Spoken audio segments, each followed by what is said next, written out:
నమస్తే, welcome to our channel. నేను సిరి. జవహర్ రెడ్డికి చుక్కలు చూపిస్తున్న ఒకే ఒక్కడు జనసేన కార్పొరేటర్ మూర్తి యాదవ్ గారు అయితే కొన్ని ఆరోపణలు చేశారు జవహర్ రెడ్డి మీద. సో మరి ఈ అంశాన్ని మనకి వివరించడానికి మనతో పాటు ఉన్నారు ప్రముఖ సీనియర్ జర్నలిస్ట్ డివిఎస్ గారు. నమస్కారం సార్. నమస్తే సార్. ఇప్పుడు చూసినట్టయితే ఏపీ సీఎస్ జవహర్ రెడ్డి గారి పైన జనసేన కార్పొరేటర్ మూర్తి యాదవ్ గారు అయితే కొన్ని వ్యాఖ్యలు చేశారు. వ్యాఖ్యలు అంటే మామూలు కాదు, ఆరోపణలు అని అనుకోవాలి. ఏంటంటే కుంభకోణం జరుగుతుంది అని చెప్పేసి అయితే తను చెప్పడం జరిగింది. అసైన్డ్ భూముల్ని తను ఏంటంటే జీవో నంబర్ 596ని అడ్డు పెట్టుకొని కొన్ని కోట్ల రూపాయల కుంభకోణం జరిగింది, భూ కుంభకోణం జరిగింది అని చెప్పేసి అయితే తను వ్యాఖ్యానించారు. అందులో నేను చెప్పింది కరెక్ట్, ఒకవేళ తప్పు అంటే నేను కాళ్ళు పట్టుకుంటా మీడియా ముందే అని చెప్పేసి కూడా తను చెప్పడం జరిగింది. అసలు దీన్ని మరి ఎలా చూడాలి? నిజంగానే మరి అక్కడ ఎలాంటి తప్పు జరగలేదంటారా సిఎస్ గారు? మరి చూసాం తను చెప్పినట్టే 2 సార్లు వైజాగ్ కూడా వెళ్ళడం జరిగింది. సో మరి ఇవన్నీ చూస్తుంటే మరి అది అక్కడ నిజంగా అది జరిగిందా జరగలేదా, అసలు ఏంటి సార్ దీని మీద మీ స్పందన ఏంటి? గప్చుప్ సాంబార్ బుడ్డి జవహర్ రెడ్డి సిఎస్ ఆంధ్రప్రదేశ్కి గత 70 ఏళ్లలో ఆంధ్ర రాష్ట్రానికి కానీ అనేక మంది సిఎస్లు పనిచేశారు. మోహన్ కంద, తర్వాత ఈయన కాకి మాధవరావు, తర్వాత ఈ ఐవైఆర్ కృష్ణారావు, ఎల్వి సుబ్రహ్మణ్యం, అజయ్ కల్లం, వీళ్ళందరూ చేసిన దీంట్లో ఎవరు కానంత వివాదాస్పదం ఈయన ఎందుకు అవుతున్నాడు? గత సిఎస్లు ఎలా చేశారు, ఈయన ఎలా చేశాడు, ఎందుకు ఇంతగా గబ్బు పట్టిన పరిస్థితి అనేది ఇవాళ ప్రజల్లో చర్చనీయాంశం. ఇదేదో జవహర్ రెడ్డి వర్సెస్ మూర్తి యాదవ్ కాదు, ఇది ఆంధ్రప్రదేశ్ ప్రభుత్వ ప్రధాన కార్యదర్శి, ఇది ప్రభుత్వ ప్రతిష్టకు సంబంధించిన అంశం. ఇంతగా భూ కుంభకోణాల్లో చిక్కుకున్న సిఎస్ ఎవరైనా ఉన్నారా? ఇన్ని అభియోగాల పంచాయతీ సెక్రటరీ నయ్యం ఇతని కన్నా అని సోమిరెడ్డి చంద్రమోహన్ రెడ్డి నిన్న మాట్లాడిన దీంట్లో మీడియాలో మనం చూసాము. ఒకళ్ళు కాదు కదా, ఇదేదో తెలుగుదేశం విమర్శిస్తే అనుకోవచ్చు, జనసేన విమర్శిస్తే అనుకోవచ్చు, బీజేపీ, తెలుగుదేశం, జనసేన, ఇన్ని పార్టీలు జవహర్ రెడ్డిని ఎందుకు టార్గెట్ చేస్తున్నాయి? లోపం ఆయనలో లేకుండానే టార్గెట్ చేస్తున్నాయా? ఇప్పుడు ఆర్డి విల్సన్ నిన్న ఏమన్నాడు? బీజేపీ అధికార ప్రతినిధి, సీనియర్ మోస్ట్ ఆయన కూడా, అసలు జవహర్ రెడ్డి సిఎస్ అయిన తర్వాత భూముల కొనుగోలు పథకం ఏమైంది? ఎస్సీలకి భూ కొనుగోలు పథకాన్ని రద్దు చేయమని సీఎం చెప్పాడా, సిఎస్ చేశాడా? మీరు కూడబలుక్కునే కదా ఎస్సీల భూ కొనుగోలు పథకాన్ని రద్దు చేసింది. అసైన్డ్ చట్టం మార్చింది ఎందుకు? అసైన్డ్ చట్టాన్ని మార్చే హక్కు ఈ సిఎస్కి ఎక్కడదని ప్రశ్నిస్తున్నారు వాళ్ళు ఎస్సీ నాయకులు. నర్సరీ పెంపకాలు జరిగే గతంలో ఎస్సీల ఆధ్వర్యంలో, దాన్ని ఎందుకు ఆపేశారని ప్రశ్నిస్తున్నారు. పండ్ల తోటల పెంపకం, వీటన్నిటినీ రద్దు చేస్తూ కొత్తగా వచ్చినటువంటి అసైన్డ్ చట్టం ఎవరి ప్రమేయం మేరకు వచ్చింది? సిఎస్ దాన్ని ఒప్పుకోకుండానే సీఎం చేశాడా? సంతకం పెట్టింది ఎవరు? ఇలా అనేక అందరి వేళ్ళు జవహర్ రెడ్డి వైపు ఎందుకు చూపబడుతున్నాయి?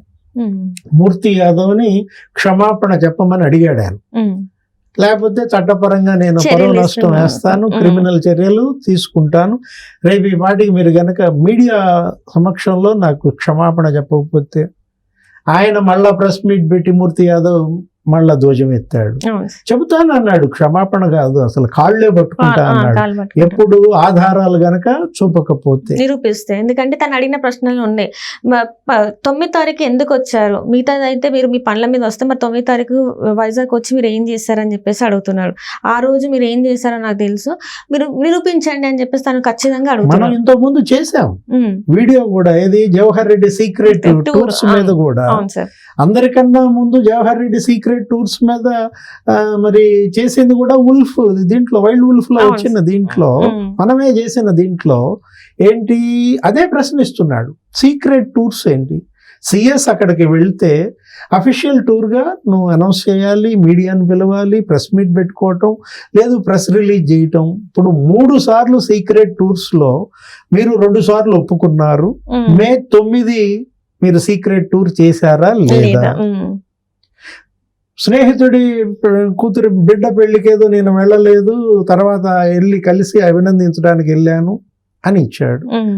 సరే మరి ఆ స్నేహితుడి బిడ్డ పెళ్లికి వెళ్ళినప్పుడు భోగాపురం ఎందుకు వెళ్ళావు అక్కడ ఎయిర్పోర్ట్ లో అని కూడా ఆయన ప్రశ్నించిన దీంట్లో అక్కడ పద్మనాభం అనే గ్రామంలో, అక్కడ ఆనందపురం అనే దాంట్లో, పూసపాటి రేగ, భోగాపురం ఎయిర్పోర్ట్ చుట్టుపక్కల 100 ఎకరాలు అసైన్డ్ భూములు అన్యాక్రాంతం అయ్యాయని ఇప్పుడు వాళ్ళు స్పష్టంగా చెప్తున్నారు.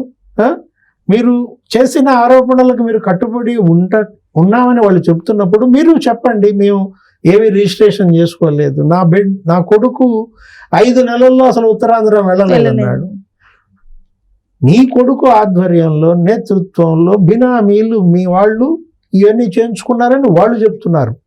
రాకపోవచ్చు నీ కొడుకు, రాకుండానే ఇవన్నీ జరిగినప్పుడు రిజిస్ట్రేషన్లు జరిగాయా లేదా, అక్కడ రైతుల దగ్గర మీరు సర్టిఫికెట్లు ఇచ్చారా ఇవ్వలేదా, ఇచ్చిన సర్టిఫికెట్లలో ఎన్ని రిజిస్ట్రేషన్ అయ్యాయి ఫీల్డ్ సర్టిఫికెట్స్లో, వీటన్నిటిపైన మీరు ఎందుకని ఒక పత్రం రిలీజ్ చేయట్లేదు? సిఎస్గా అసలు ఏం జరిగింది ఈ 5 ఏళ్లలో ఉత్తరాంధ్రలో, ఎన్ని అసైన్డ్ భూములు రిజిస్ట్రేషన్ జరిగాయి, ఈ 5-6 నెలల్లో ఎన్ని జరిగాయి ఇవ్వండి వివరాలు. వాళ్ళు అడుగుతున్నారు కదా. నిజంగా మీరు కనుక నిజాయితీ నిక్కచ్చితనం ఉంటే సిబిఐ లేదా సిట్టింగ్ జడ్జి విచారణకు సిద్ధంగా అమ్మన్నారు.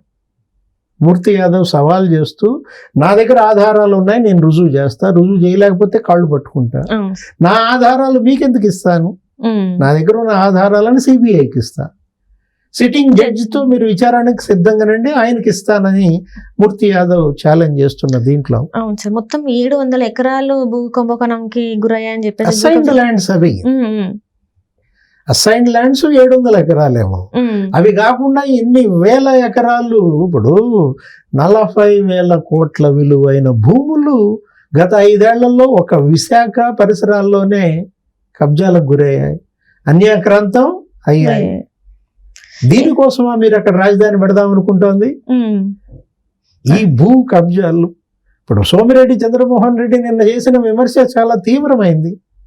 ఏంటి, రెవెన్యూ శాఖని భూ కుంభకోణాల అడ్డాగా మార్చాడు సిఎస్ అన్నాడు.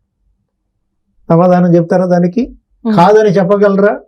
మూర్తి యాదవ్ అంటే మీరు ఆయన ఏదో కార్పొరేటరు, సాధారణ నాయకుడనో జనసేననో మీరు ఎగబడవచ్చు. మాజీ మంత్రి సోమిరెడ్డి చంద్రమోహన్ రెడ్డి ఆయన చెప్తున్నాడు జవహర్ రెడ్డి హయాంలో ఎలా పక్క దారి పట్టింది వ్యవస్థ సిఎస్గా.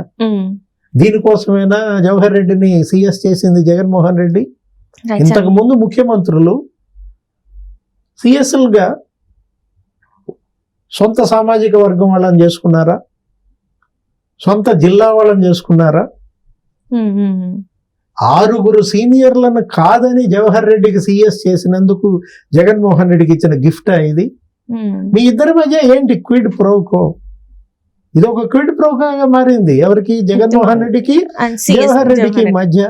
దాన్ని వాళ్ళు క్వశ్చన్ చేస్తున్నారు. ఇప్పుడు బడ్జెట్ శాంక్షన్ లేకుండా అగ్రికల్చర్లో, ఇరిగేషన్లో, ప్రభుత్వ శాఖలలో నిధులు ఎందుకు దారి మళ్లించారు? మాజీ మంత్రి క్వశ్చన్ చేస్తున్నాడు. దారి మళ్లించలేదని చెప్పగలరా? చెప్పండి, మరి మీ దగ్గర ఆధారాలు ఉంటే పెట్టండి, ప్రెస్ మీట్ పెట్టి. వాళ్ళు ప్రెస్ మీట్ పెట్టి ఈ ఆధారాలన్నీ మాట్లాడుతుంటే మీరెందుకని మీడియాని అడ్రస్ చేయటం లేదు? ప్రెస్ రిలీజ్ చేయటం కాదు కదా, ప్రెస్ మీట్ పెట్టి బల్లగుద్ది నీ నిఖచ్చితనాన్ని, నీ నిజాయితీని ప్రజల ముందు పెట్టచ్చు కదా. ఇప్పుడు ఇంతమంది సిఎస్లు చేసినా ఎవరికి రానటువంటి ఈ అవినీతి, ఈ ఆరోపణలు, ఈ భూ కబ్జా ఇవన్నీ కూడా ఇతని మీద ఎందుకు వస్తున్నాయి? నిప్పులేందే పొగరాదు అంటారు. సో మరి దీని మీద ఎట్లాంటి యాక్షన్ ఉండబోతుంది సార్ మరి ముందు? ఇప్పుడు సిబిఐ ఎంక్వైరీ చేయించమంటున్నారు, లేఖ కూడా జవహర్ రెడ్డినే రాయమంటున్నారు. ఇప్పుడు గతంలో కూడా వైఎస్ఆర్ కాంగ్రెస్ పార్టీ వాళ్ళు, మంత్రులు, ఎమ్మెల్యేలు, ఎంపీలు వీళ్ళందరూ ఏమనేవాళ్ళు, చంద్రబాబుని సిబిఐకి లేఖ రాయండి, మీపై ఆరోపణలు ఉన్నాయి, మీపై అవినీతి ఆరోపణలు ఉన్నాయి కాబట్టి మీరే సిబిఐకి లేఖ రాయండి అని విజయసాయి రెడ్డి వీళ్ళనేవాళ్ళు కదా. ఇప్పుడు వాళ్ళు అంటున్నారు రాయండి మరి మీరు లేఖ, జవహర్ రెడ్డి సిబిఐకి లేఖ రాయండి, సిఎస్ గారు నా పైన ఇలా అవినీతి ఆరోపణలు వచ్చాయి, జనసేన కార్పొరేటర్ ఇలా చేశాడు, ఆర్డి విల్సన్ బీజేపీ నేత ఇలా మాట్లాడాడు, సోమిరెడ్డి చంద్రమోహన్ రెడ్డి ఇలా మాట్లాడాడు, వీటన్నిటిపైన దర్యాప్తు చేసి నిజాలు తేల్చండి అని కడిగిన ముత్యంలో బయటకు రా. రైట్.